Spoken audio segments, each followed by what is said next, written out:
What if life on Earth didn't begin here at all? What if the oldest ancestor of every plant, animal, and human once lived beneath an alien sky? For centuries, we believed life was rare, fragile, locked to a single world. But the universe tells a different story. Life is restless. It spreads. It searches. It survives. And it may travel farther than we ever imagined. 4.5 billion years ago, Earth was a violent furnace, oceans boiling, continents unborn. But nearby, a smaller world cooled faster, Mars, a planet with rivers, lakes, and possibly a vast ocean long before Earth was ready to host life. While our planet burned, Mars may already have been alive. Today, robotic explorers are uncovering haunting clues carved into Martian stone, patterns that resemble microbial fingerprints, chemical signatures that refuse to explain themselves, traces that whisper a dangerous question: were we ever alone? Asteroids once slammed into planets with unimaginable force, blasting entire mountains into space. Those fragments didn't vanish. They traveled. Some crossed planets, some crossed stars, and hidden deep inside them, life, or the building blocks of life, may have survived. If that's true, then biology doesn't belong to one planet. It belongs to the cosmos from Mars to Earth, from Earth to distant worlds. From stars to stars, the universe may not be silent. It may be alive and connected.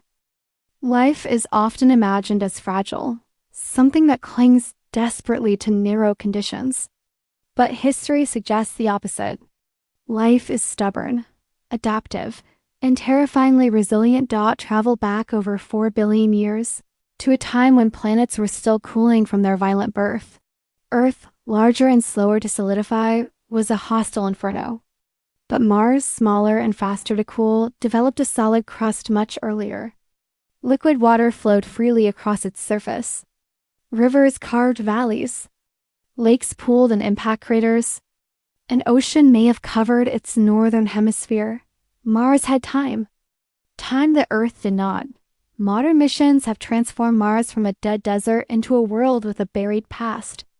In Jezero crater, once a vast river delta, NASA's Perseverance rover discovered a strange mudstone rock later named Shiava Falls. Embedded within it were pale, irregular mineral patterns rich in organic compounds. On Earth, similar structures are often created by microbial communities interacting with their environment. So far, no known geological process fully explains them. They could be nothing, or they could be fossils. If life once emerged on Mars, it would not have lived peacefully for long. Roughly 4 billion years ago, the inner solar system endured a prolonged asteroid bombardment. The surface of Mars would have been devastated repeatedly. Entire regions sterilized. Oceans boiled away. But destruction on the surface may have created opportunity below. The heat from massive impacts could have melted underground ice, generating vast networks of warm, mineral-rich water systems beneath the planet's crust, sheltered from radiation and chaos above. These subterranean environments could have remained stable for millions of years, perfect refuges where life might persist, adapt, and evolve. And then the impacts did something even more extraordinary. They turned planets into exporters. When asteroids struck with enough force, chunks of planetary crust were blasted into space at escape velocity. Over billions of years, this process scattered unimaginable quantities of material throughout the solar system. Mars alone has sent billions of tons of rock outward, some of which eventually reached Earth. In Antarctica, scientists recovered a meteorite known as ALH 84001. Chemical analysis revealed it originated from Mars, during a time when liquid water still flowed there. Inside, researchers found microscopic structures resembling fossilized bacteria. Though later studies concluded they were likely mineral formations, the discovery ignited a profound question: what if life itself can travel? This idea is known as Panspermia, the hypothesis that life can spread between planets, carried inside rocks ejected by impacts.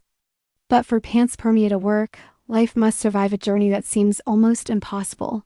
First, it must endure launch, violent acceleration, crushing pressures, and extreme heat.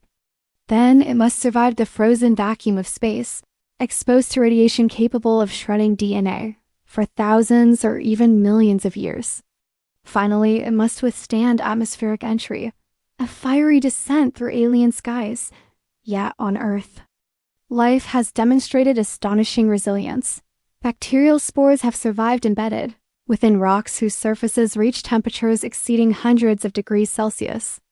Tardigrades, microscopic animals, have endured the vacuum of space itself, reviving after days of exposure.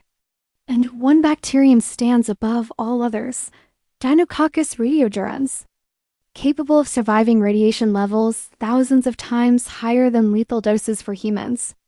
Thanks to its ability to rebuild its own shattered DNA, even death may not end the story. Fragments of genetic material from dead microbes can remain intact. These molecular remnants could seed new environments, providing the raw ingredients needed for life to emerge. This idea, called necropanspermia, suggests that even microbial corpses could help ignite biology on a young planet, but the traffic may not have been one way. Earth, too, has exported vast quantities of material into space. Tens of millions of Earth rocks are thought to have reached Mars. Venus, closer still, may have received far more. Together, these neighboring worlds may have formed a natural exchange system, a cosmic trade route, swapping fragments of crust, chemistry, and possibly life itself. Some of these fragments travel far beyond Jupiter's moons, Saturn's moon Titan. Even the icy edges of the solar system may bear traces of material born on Earth. Seen this way, our solar system is not a collection of isolated worlds, but a connected ecosystem. And the connections may extend even further. Stars are not born alone. Most form inside dense clusters where neighboring suns are packed far closer together than they are today. Our own sun emerged from such a stellar nursery. During this early period, gravitational interactions could have exchanged enormous quantities of solid material. Between young star systems, dot models suggest that hundreds of billions of Earth-born rocks may have reached other stars during this time.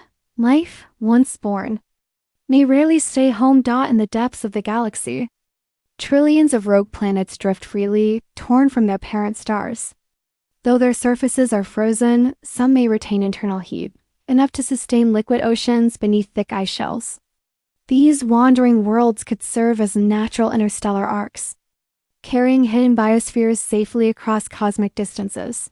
Even if few survive long enough to reach new star systems, life could spread between galaxies, and perhaps the most unsettling possibility remains: what if life does not need planets at all? Advanced organisms or civilizations might engineer self-contained habitats, living structures capable of retaining heat, recycling nutrients, and shielding against radiation as they drift through space. Entire ecosystems, wandering the void like cosmic spores. In that universe, life is not rare. It is inevitable. And if we ever step onto an alien world and find life staring back at us, we may discover it is not a stranger. It may be family.